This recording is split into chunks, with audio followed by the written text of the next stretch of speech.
한 주간의 지역 정치권 소식을 알아보는 주간 정치 시간입니다. 먼저 정치권 이슈입니다. 정부가 내년도 예산을 올해 본 예산보다 8.5% 늘린 약 556조 원으로 편성해 국회에 제출했는데요. 역대 최대 규모의 슈퍼 예산입니다. 국회 예산결산특별위원회가 지난주부터 내년도 예산안에 대한 본격적인 심사에 착수했습니다. 국회 예결위 위원은 모두 50명. 이 가운데 지역 의원은 간사를 맡고 있는 국민의힘 추경호 의원을 비롯해 모두 5명이 포진해 있는데요. 지난주 정부 부처를 상대로 예산 정책에 대한 질의를 이어갔습니다. 한번 보시겠습니다. 과표 올라가니까 당연히 세금 올라가겠죠. 예, 그렇습니다. 결과적으로 그렇게 됩니다. 이게 정세입니까 아닙니까? 정세를 하기 위한 건 아니라 이렇게 얘기도 합니다만은 하여간 결과적으로는 정세 결과가 되고 있습니다. 부총리가 전세 집을 구하지 못할 정도로 전세 대란이 심각해졌습니다. 전세 대란에 대한 추가적인 대책은 뭡니까? 지금으로서는 자꾸만 추가적인 대책보다도 기존에 발표한 대책을 착실하게 시행해 나가는 게 저는 가장 먼저라고 생각하고요. 적어도 농민들이 또 임업에 종사하시는 분들이 다양하게 있습니다만은 안정되게 다른 걱정 없이 그 업에만 종사할 수 있는 기반을 정부와 사회가 좀 마련해 줘야 된다 생각합니다. 또 어떤 이 환경 변화도 좀 감안해야 될 겁니다. 지금 맞습니다. 수요가 있다면 아마 이런 부분도 지원이 되지 않을까 싶습니다. 경북대학교 상주 캠퍼스가 우리 상주에서 좀 더 사랑받고 또 지역 주민에게도 도움을 줄 수 있고 지역 경제에도 기여할 수 있는 이런 방향으로 종합적으로 저희가 좀 상황을 파악하고 경북대 본 캠퍼스 쪽하고도 어떻게 연계해서 지역에서 그런 역할을 더 잘할 수 있을 것인지에 대해서 의원님하고 좀 내년도 정부 예산안에 대한 본격적인 심사가 이루어지면서 한 푼의 국비라도 더 확보하기 위한 대구시와 경상북도의 움직임도 분주해졌는데요. 이철우 경북도지사는 어제 김태년 더불어민주당 원내대표를 만난 데 이어 국민의힘 지역구 의원들과 예산정책 간담회를 열고 주요 사업에 대한 정치권의 관심과 적극적인 지원을 요청했습니다. 다음은 정치인을 만나 최근의 이슈에 대해 알아보는 순서입니다. 오늘은 정의당 대구시당 위원장을 만나 전태일 열사 50주기와 관련한 의미와 과제에 대해 알아봤습니다. 달성공단의 한국게이츠는 36단 흑자를 낸 기업이에요. 근데 폐업을 했습니다. 그리고 칠곡에 있는 쿠팡물류센터에서는 청년 노동자의 과로사가 있었고요.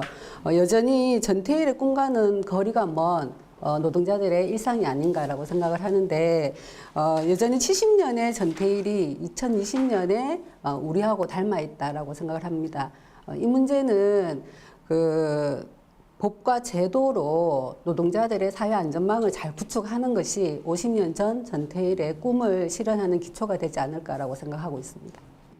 첫 번째는 600만에 달하는 5인 미만 사업장에 근로기준법을 전면적으로 적용하라는 것이고요. 두 번째는 한 230만 정도로 추정이 되는데 특수고용 노동자들에게 노조를 할 권리를 보장하라라는 것이 핵심입니다. 그리고 마지막에는 중대재해기업처벌법인데 중대재해가 발생했을 때 현장 책임자가 아니라 경영 최고 책임자에게 엄중하게 처벌을 내리라는 건데요. 이 전태일 3법은 정말 더 이상 미루어서는 안 될 시대적이고 사회적인 과제라고 생각합니다. 가장 우선적으로는 2022년에 지방선거가 있는데요.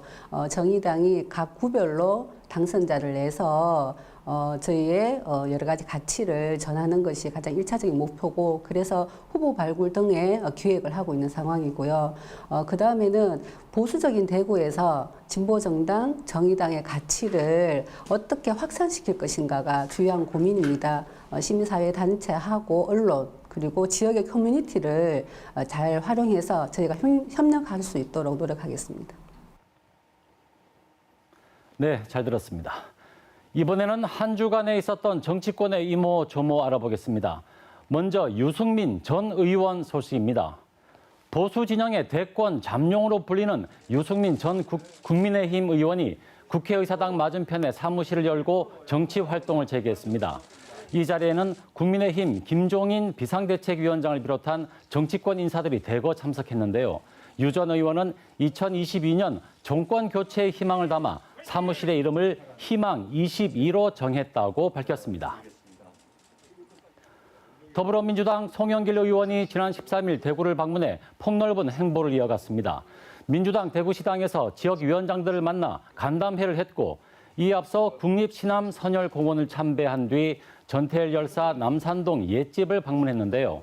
민주당의 차기 당권 주자 중 한 명으로 분류되는 송 의원이 정치적 입지를 확장하기 위한 행보라는 분석이 나오고 있습니다. 국민의힘 김석기 의원과 경주 지역 광역 기초의원들이 지난 11일 국회에서 기자회견을 열고 월성 1호기 조기 폐쇄를 국정농단 사건으로 규정했습니다. 김 의원은 정부가 탈원전 정책을 위해 월성 1호기의 경제성을 일부러 낮게 평가해 조작했고 이 과정에 청와대가 개입한 정황도 있다고 밝혔는데요. 이에 따라 검찰의 철저한 수사와 함께 월성 1호기의 조기 폐쇄로 인한 경주시의 피해에 대해 보상할 것을 촉구했습니다. 월성 1호기 경제성 조작 의혹의 파장이 정쟁의 이슈로 확대되는 양상입니다. 지금까지 한 주간의 정치권 소식을 살펴본 주간 정치였습니다.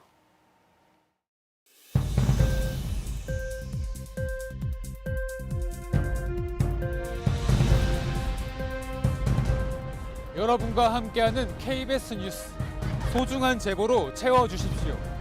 저희가 끝까지 파헤치겠습니다.